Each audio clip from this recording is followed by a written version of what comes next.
Welcome again to my channel. It's your boy Tolu David, and I'm happy to see that you guys have been supporting us. It's our pleasure, and it's the EPL review / preview show again. And with me, I have coming back for the second time is one Houston, one Oshodi.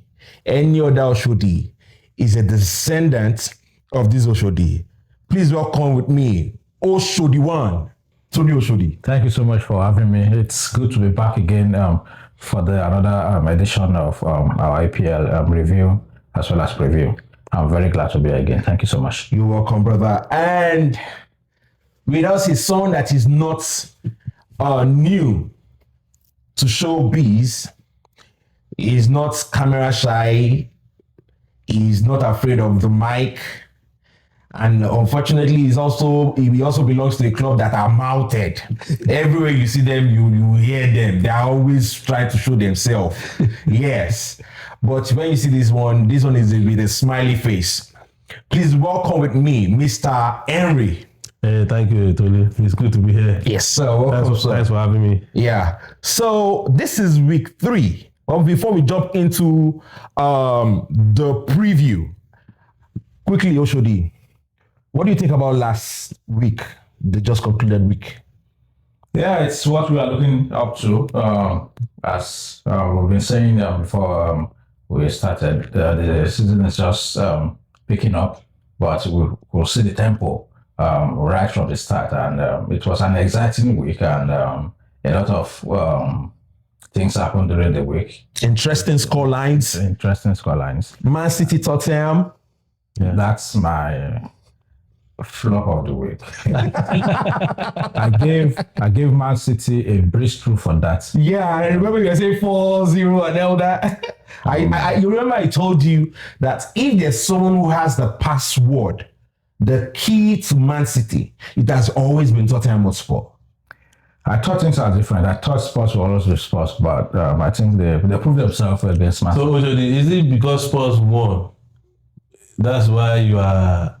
Yes, Spurs won, and Man City could not even muster a goal. Yeah, it's a Man with Haaland, with all the profile. Sheki and all that. And they're coming from week 1, 4-0. Yeah. No. It's that's, to me, that's the flop of the week. I don't know. I think I asked the last question first because you can hear that he's very fuming. I warned him. Imagine you had put your bet on Man City. I will have lost 1,000. I'll be looking for Gadola now. Just be looking for Gadola every time. Yes, on the other side, the other side of Man City, Manchester.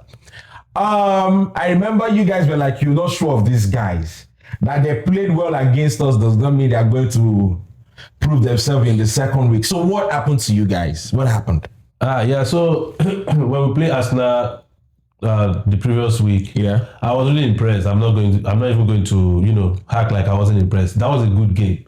But like I always tell people, this needs to be a consistent thing. Mm-hmm. So when we played Arsenal, I was happy, but at the back of my mind, I'm thinking, is it because it's against Arsenal that we play like that? Mm-hmm. We will know when we play the smaller team. And as much as I have some encouragement from the Fulham game, but we should not be drawing that game. Apparently from the tempo that we are bringing from the Arsenal game. I mean, like everybody was like, okay, this is going to be a 3 point for Manchester United. And we were lucky a little bit, but I know Bruno missed a penalty. Kuma had some decent chances.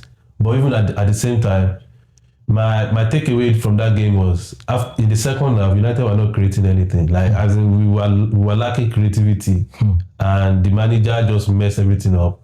When we are drawing the game, instead of bringing an attacker in to get goal, you are replacing defender with defender. I mean, what kind of technical ability is that? That is one of my concerns. What is the explanation for not starting Sesko? I still don't understand. I still don't know. This guy is supposed to elevate the striking line. I remember it's one of the things we talked last week.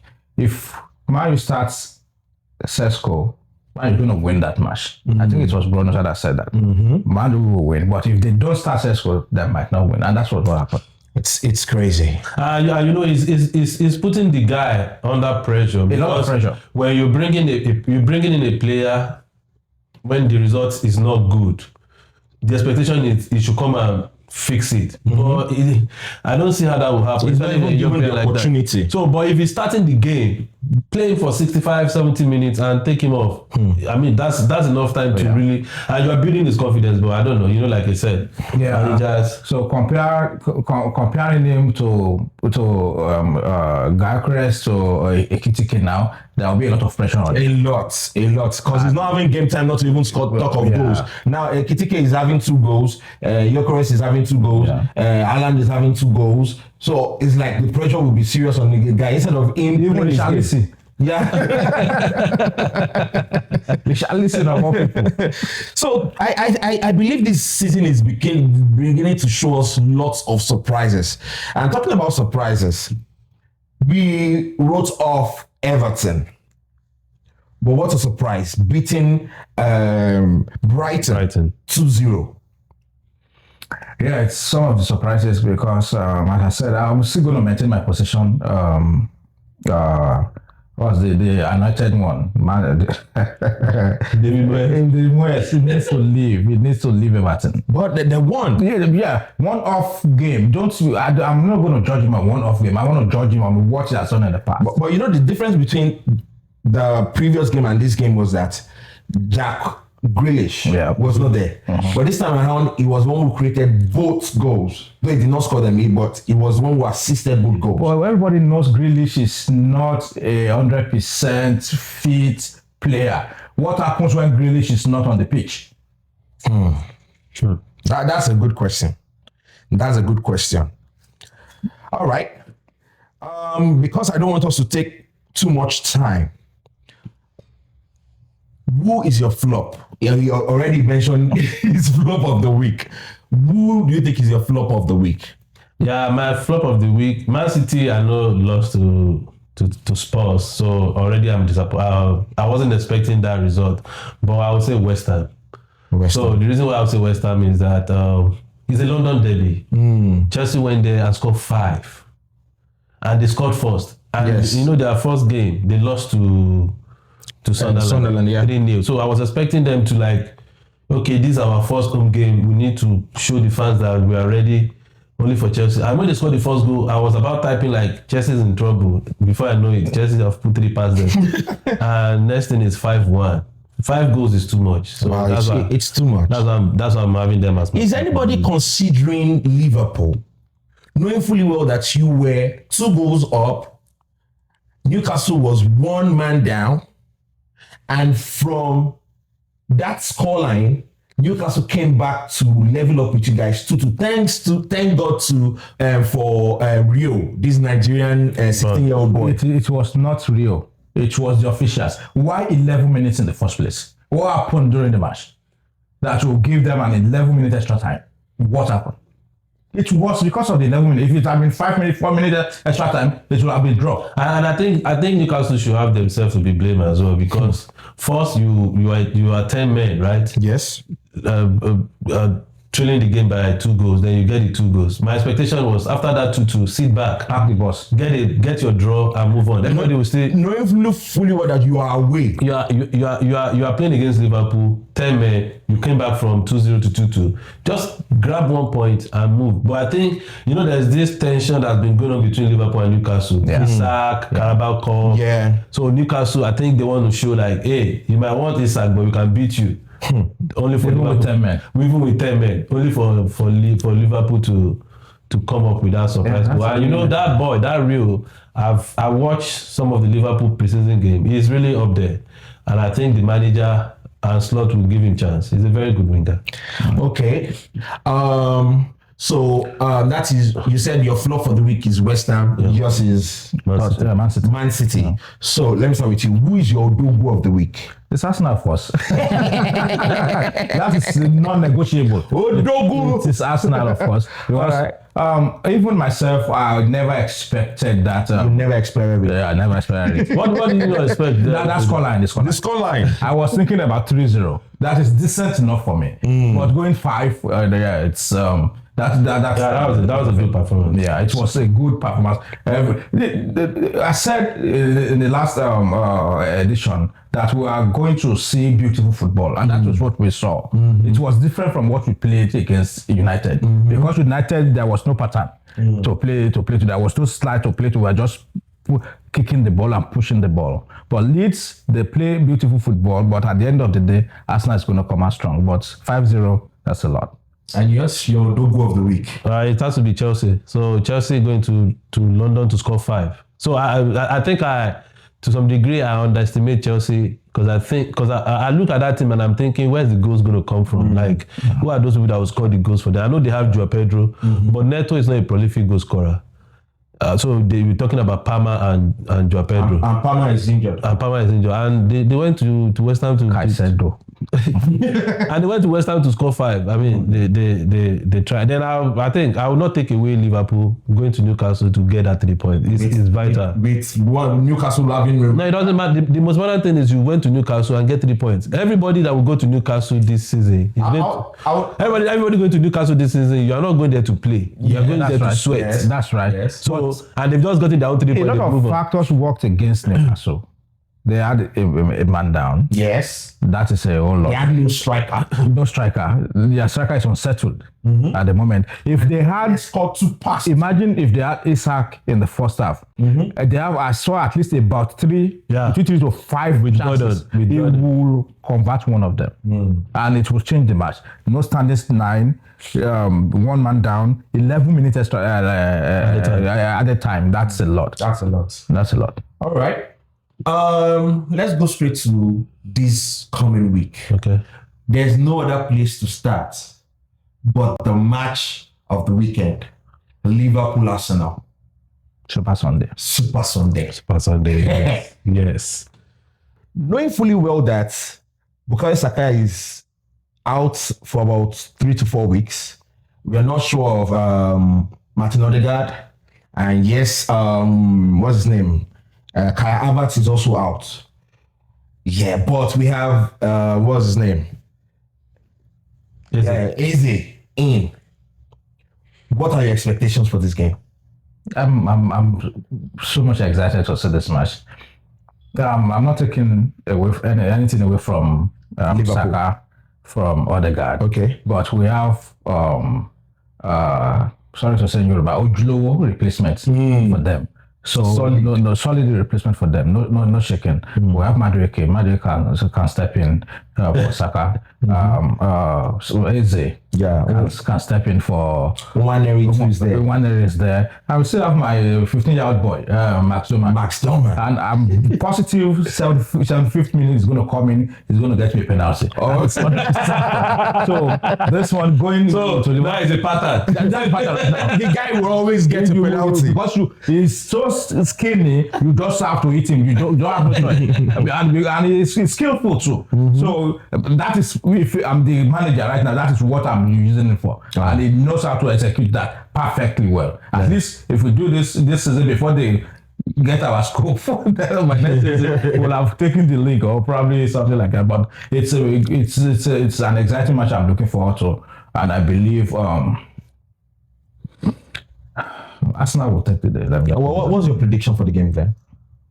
I would have loved for Raya to keep the clean sheet, but it is very hard to do. At Anfield. I'm at Anfield, and I don't want us to repeat the 4-4 instance previous other seasons ago. So let me just say probably 4-1 to Arsenal.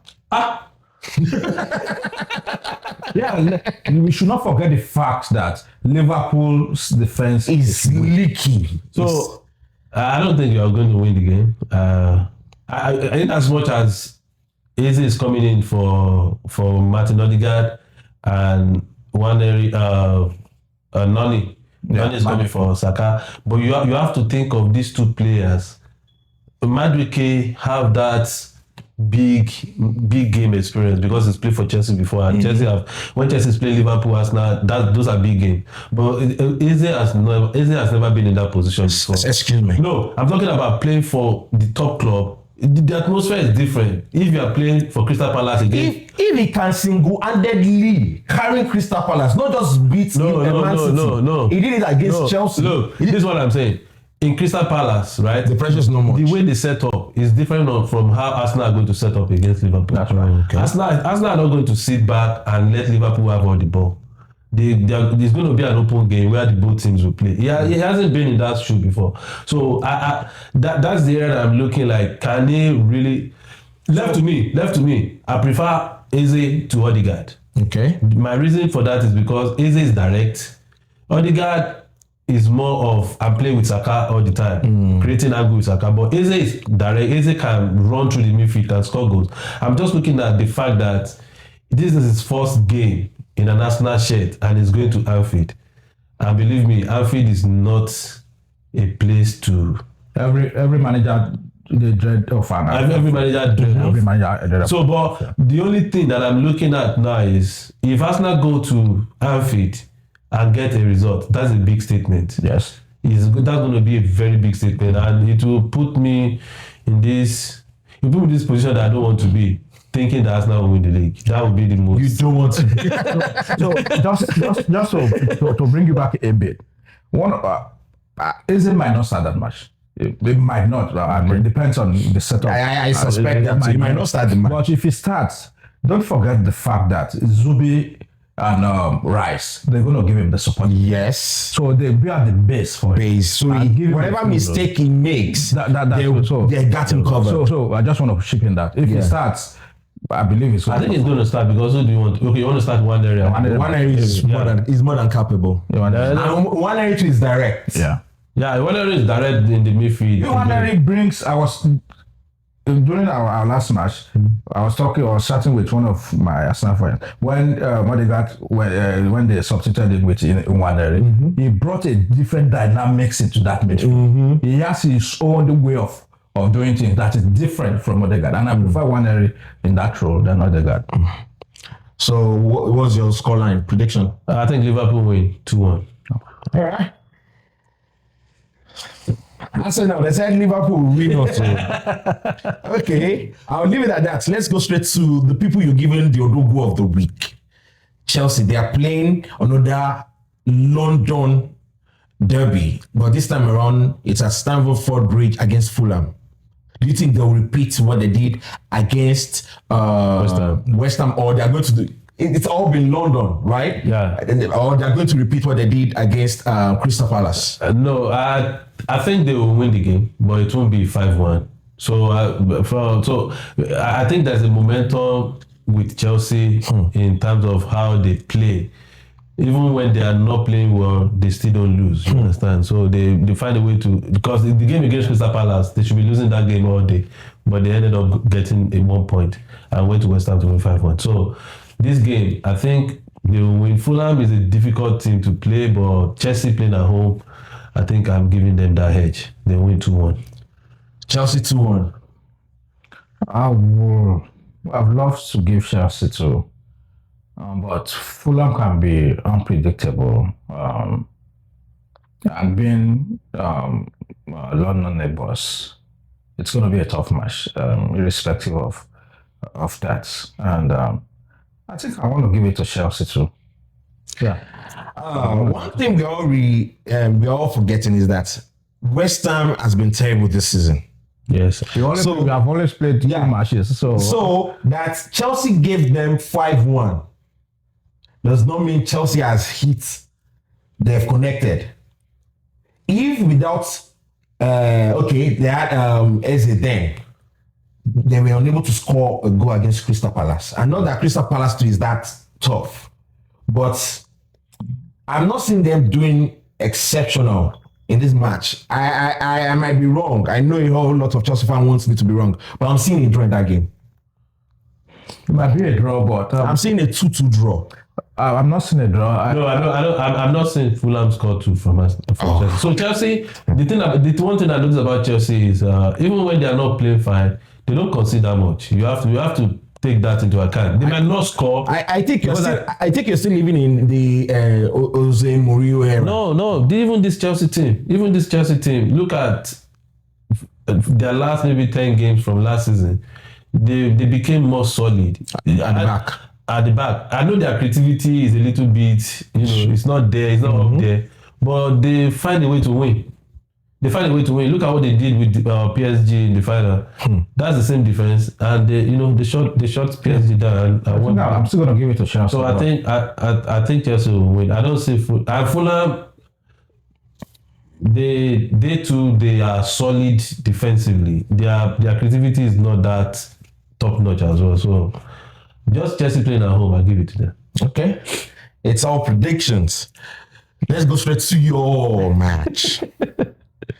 You said Burnley. You said they've been playing well, though they lost against Tottenham. They won against Sunderland. So do you think? Which do you think they're repeating this time? Is it the loss or the win against Man U? As I said, I'm still going to maintain my position towards Man U. I have not been able to pinpoint what Man U is actually doing right now in this league. They are still justifying that 15th position. They are not playing as someone that wants to make it to top 10. So I'm saying that someone that comes from championship, then you have to scale through all those amount of matches. They are not coming to play. So if you want to call it anything you want to call it, I'm giving it to Burnley this time. I'm giving it to Burnley. Don't forget the fact that Onana has been benched. Bandia, what's his name? It's terrible. I'm not putting my money on it. No. So who's going to be there for them? That is a lot of issues. Man, are having a lot of fundamental issues that needs to be addressed. And if they don't address those issues, I'm not going to put my money on them anytime, any day. Look at the temper of Bruno. What made him miss the penalty? They come to that apology. The ref did not apologize to you. What came over him? Made you to all this. There are some things that just need to be addressed. If it is not addressed, you're not starting Sesko. Who knows if it's going to start Sesko in this match? I'm not putting my money on them. Are you going with that? No. I think so. I think Manchester United will win that game. But then, these are the games that I think will judge Amorim. So if we are going to play Burnley on Sunday, I think, and we are scraping by 1-0, that is not acceptable. You want to win a game like that and dominate it. I don't want, all this fluke goal and everybody will now be celebrating we got 3 points. If we are not winning and dominating, then I'm going to have my question around his ability. He's not a coach that I really like because of he's sticking to one system. You cannot just say I'm going to play this system, and even when things are not working, I want to stick to that system. You have to be, as a manager, you have to be able to tweak things to get dynamic.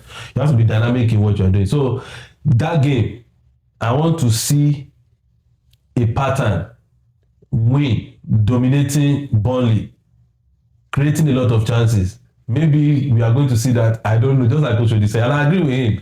We need to have a pattern. You cannot. They say Ololumba Nigba. Because I was honestly, I still remember the Fulham game. I'm surprised. Like, is it the same team that played Arsenal a week ago that deceived us? All of us were shouting up and down like, Man U is back. Played better.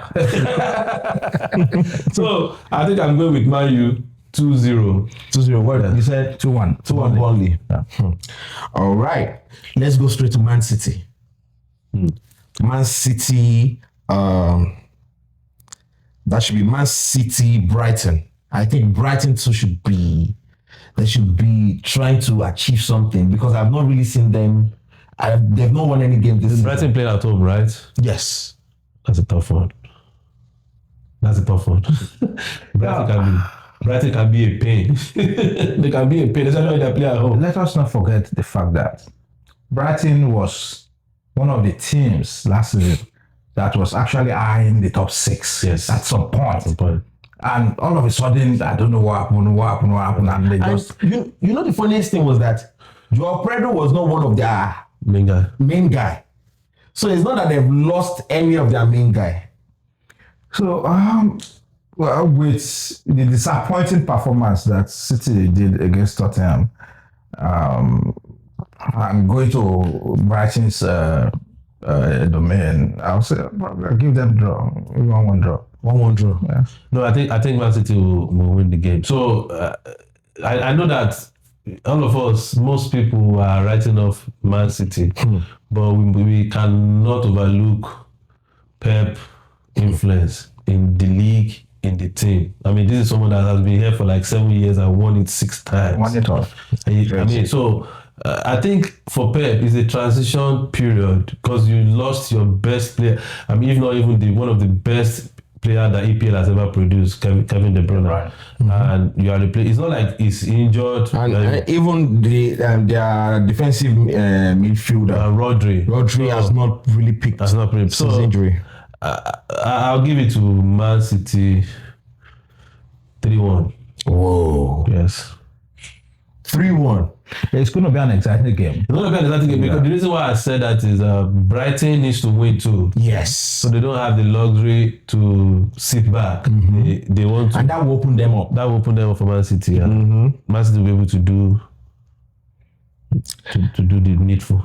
Okay, I think I would have said we should touch on Tottenham, but there are nobody right now. Yeah, they just Yeah.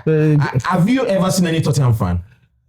they're just a caretaker. They're second on the table, right? They're caretaker. They're still going to go to their rightful position by. Nah, we should not disturb ourselves. They did like that last season too.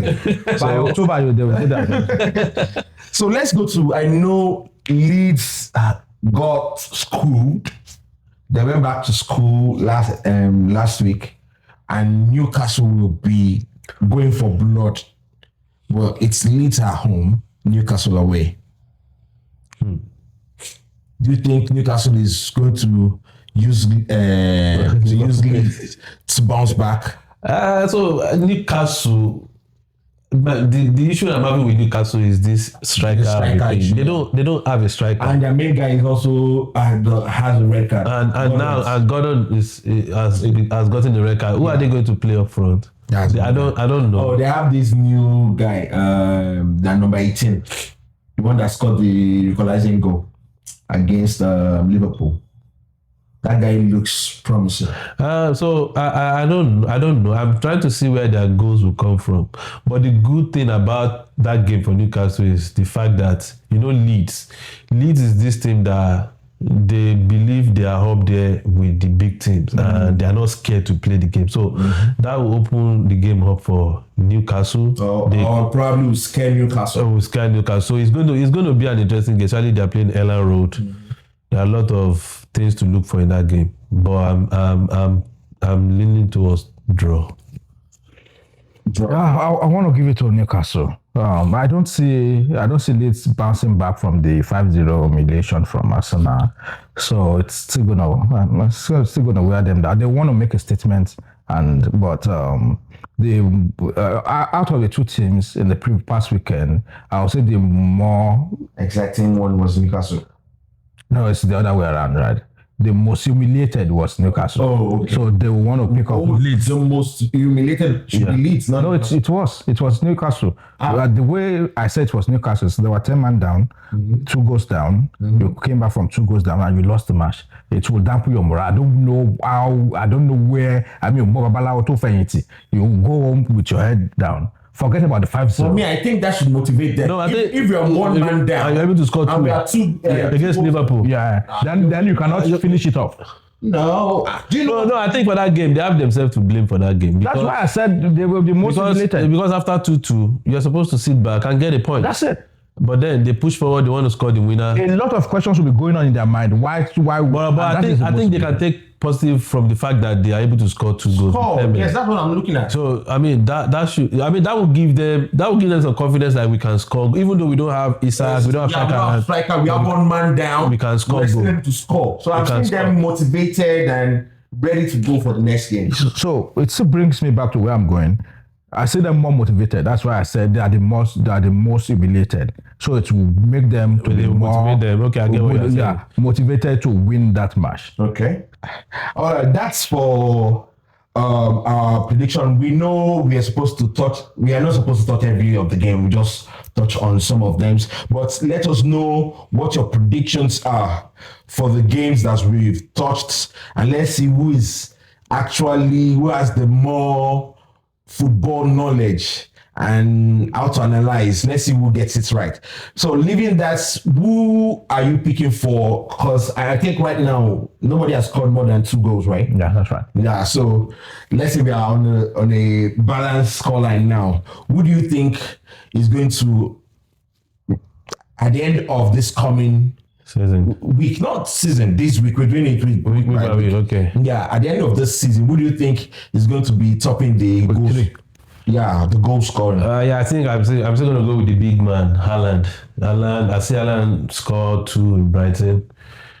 Because I'm just looking at, Haaland threw on space, and there will be space in that game. So I'm giving it to him. If Arsenal had Odegaard and Bukayo, I can say maybe Gyökeres can score, but with those 2 missing, that's a big loss for Arsenal. I know Arsenal fans want to console themselves that they've gotten easy, but it's not going to be quick like that. So I'm going with Haaland scoring 2. What about you? I want to stick with Gyökeres. It's very unfortunate that we might be missing Saka and Odegaard for that match, but I believe in what we have, the setup that I think we have. And let us not forget the fact that even the first goal of Gyökeres is from Zubimendi. They did that assist in pre-season. Oh, pre-season. Yeah. That's his first goal. Yeah. You don't want to take it from me. I'm not saying they don't need leg or not, but pre-season. So we can still do something like that. And I'm not forgetting the fact that if we have any penalty, he's our penalty kick taker. So I'm still going to give it to him, at least probably 2 to 3 goals for him. 3 goals. That's right. Yeah. 1 penalty, 2 outfield. Against Liverpool. Yeah. Because Konate is very aggressive. He's going to give us a penalty. It's either Konate or Van Dijk. But Konate is very aggressive. He's not going to get a red card in that match. He's going to give us a penalty. I'm very sure of that. So 1 penalty, 2 outfield. I would love to give it to Haaland, but I'm going to give it to my boy, Gyökeres. Yeah, let me be biased this one. let me be biased. I have that 1 card to be biased. So, okay, the flop of the week. Who do you think is going to flop? I think back to back now. I think it's been the first one was West Ham, right? Yeah, West Ham. Yes. Then this time around too, who did you give it to? Man City. Yeah, he gave it to Man City. He gave it to West Ham. So West Ham has been there back to back. So who are you giving the flop to for this week? For this week, I think I'm going to give it to Crystal Palace because they just lost their main man, and it's going to take them a little while to get over it. They played Conference League qualification match, and they won even without Eze. But then you need to understand the strength of the team they are playing from that game. So I actually I'm looking forward to how they want to set up, because Eze has been their main man for some couple of years now, and I think it's a big loss for them. So I want to see how they want to play. Okay, that would be interesting. We're looking out for Crystal Palace this week. So who are you giving the flop to this week? What do you think is going to flop this week? I want to still pitch my tents at that team, but I want to flip it upside down. I'm giving it to Aston Villa. If Crystal Palace will get 3 points from that game, then I'm going to give it to Aston Villa. And do you notice Aston Villa, they are yet to... Okay, they got a point already, just 1 point. Yeah, they're still slow. They're still slow, so they're yet to make the statement we expected of them, the way they finished last season. So I'm still not giving it to them right now. So if Crystal Palace gets the whole 3 points from them, then Aston Villa is my flop of the week. Okay.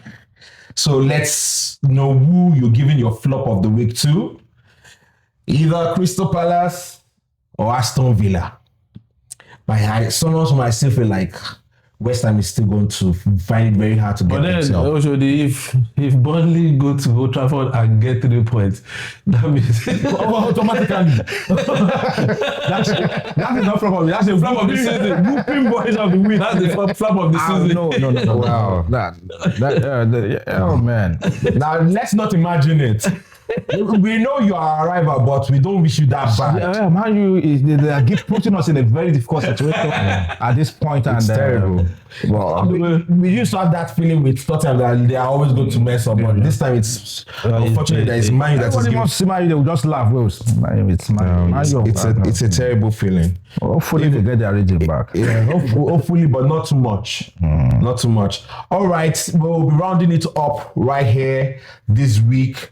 Please don't forget to subscribe, like, share, and most importantly, engage. Let us know your take on each of the topics we've handled. I want to say welcome. Thank you very much, Mr. Henry, Yeah, it's good to be for joining us on this show, and hopefully we'll have to see more of you.